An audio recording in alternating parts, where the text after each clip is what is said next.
शिंब को जिते प्रकार आप बनातु ना कहीं किंतु शिंब राईर टेस्ट सबुबले अलग रहे जे खायापी बहुत ही बढ़िया लगे गरम गरम भात सहित हो कि रुटी सहित कि पखाल सहित आपण बनैकी निश्चय ट्राए करूँ खाइबापी बहुत ही बढ़िया लगे। नमस्कार मु सूची आपन को वेलकम करुच्ची सूचीस लाइफ रो आउटे फ्रेश वाला कुकिंग वीडियो को। आज आम प्रिपेयर करना शिंब राईर रेसिपी जोड़ा बहुत ही बढ़िया टेस्ट रहा बहुत ही इजी उपाय आपन ताको बनै पारे। एमती थे निश्चय शिंब राई की बनातु देखिए एत टेस्ट लगे निश्चय आप चाहिए आउ थे बनवाई। तेज चलतु बनईना आ पूर्व मो चैनल जब आपको भल लगे लाइक से सब्सक्राइब निश्चय करने। मुझे नहीं पाखापाखि 500 ग्राम शिंब मुझे छोट शिंब नहीं आप चाहिए जोड़ाक ओसार टाइम शिंब आसे से गुड़ाक भी नहीं पारे टेस्ट भी सेम रबू शिंब को मुझे भल भाव धोईकी रेडी नहीं एबे आमे शिंब को सब काटी नबा। शिंब काटला बेले ता दुई साइड रु गोटे सूता साइड टाइप रो बाहर ताको भल भाव में एमती छड़े की बाहर करनबा जोटा बिल्कुल भी शिंब को सिझा को दबनी से ताको निश्चय भाव में काढ़ी बाहर करनियंतु। एई टाइप रे शिंब को 2 पीस करनेबे जदि आपन पाखे बड़ शिंब थिबो ना ताको आपन 4 पीस कले भी चलिबो। मु एठी शिंब को 2 पीस करी काटनी भल भाव में। शीत दिन सरिबा आगु आप निश्चय थे एमती शिंब को बनै खातु देखिए बहुत ही बढ़िया टेस्ट खायापी गरम गरम भात रुटी सबुथिरे जमीज आपड़ी एमती टाइप बनइबे। जदि आप अलग टाइम शिंब बनाऊँ ना ता टेस्टा से आसबनी शीत दिन में शिंबर जो टेस्टा आसे। तो शिंब काटा ये मोर कम्प्लीट देखिपे सबू शिंब को मुझे गोटे सैज्र काटिकी रेडी कर आम तो ये शिंब काटा कम्प्लीट होपर आम नहीं नवा ये आलू मुझे 2टी आलू नहीं मीडियम साइज्रे ताकू भी ये काटिकी रेडी करनबा। आलू को भी आम टे बड़ बड़ सैज मोटा करके रखा जेहेतु आम शिंब करमर ये शिंब सहित आलू सिझापी आम आलू को भी टे मोटा मोटा सैज कर काटी नबा। देखिपे मुझे ओसारिया कर मोटा कर काटने ये भाव में आम सब आलू को ये काटी नबा। आलू को जदि अति छोट छोट सैज कर काटने ना शिंबटा सिझा आगु आलूटा आमर सिझ और बिल्कुल भी शिंब भल भाव में सिझबनी से आलू को आम टिके मोटा मोटा करके रखा जमतीक भल भाव में शिंब सहित आमर ये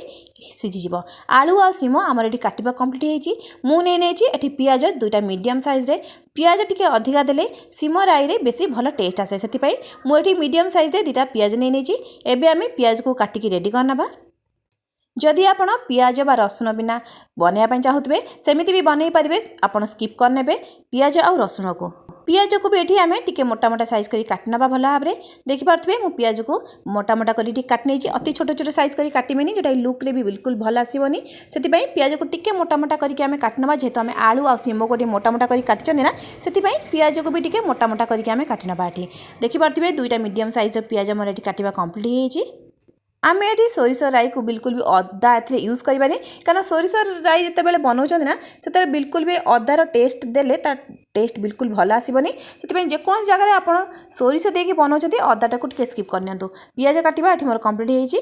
पियाज सहित आम ये नहीं ना कि रसुण पाखापाखि 7 ରୁ 8 फाकुणा मुझे रसुण नहीं आप शिंबर क्वांटिटी अनुसार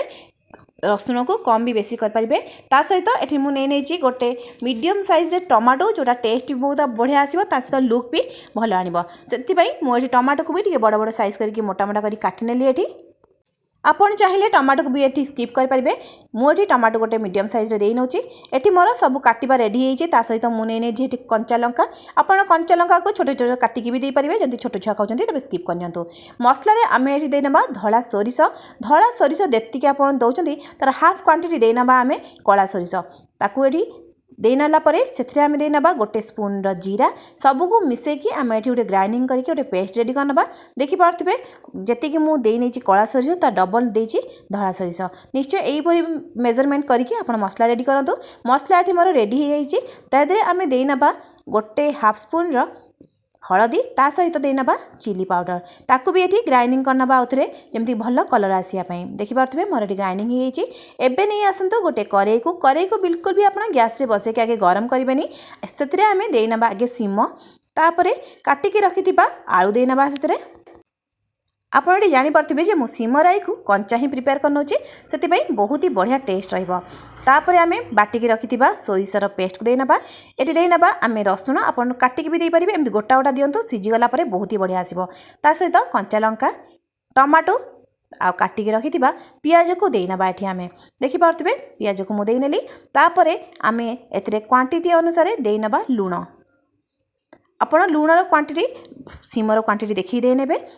तापर ताकू भल भाव में मिक्स करने देखिपे मुझे सोरिष तेल एवं यूज करनी आम सोरिष तेल पछरे यूज करवा एक भल भाव में गोले ना मसला को सीम आलू सहित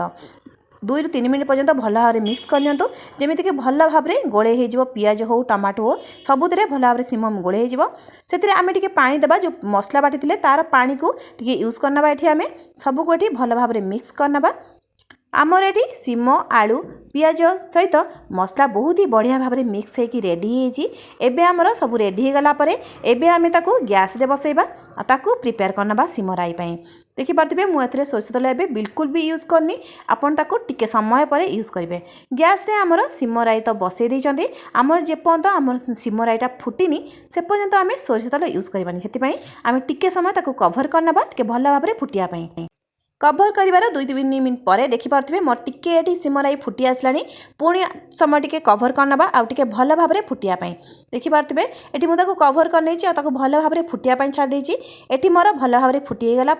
मुझे सोरिष तेल को टिके गरम करके रखी सेटा ये देना बिल्कुल भी यही जगह ही आप ठंडा सोरिष तेल बिल्कुल भी देवेनि आपन टिके गरम करके देवे जोटा बहुत ही बढ़िया बास्ना आसो और टेस्ट भी भल रहिबो एटी आमर भल भाव में गोले नवा एबे सीम आलू को सोरिष तेल सहित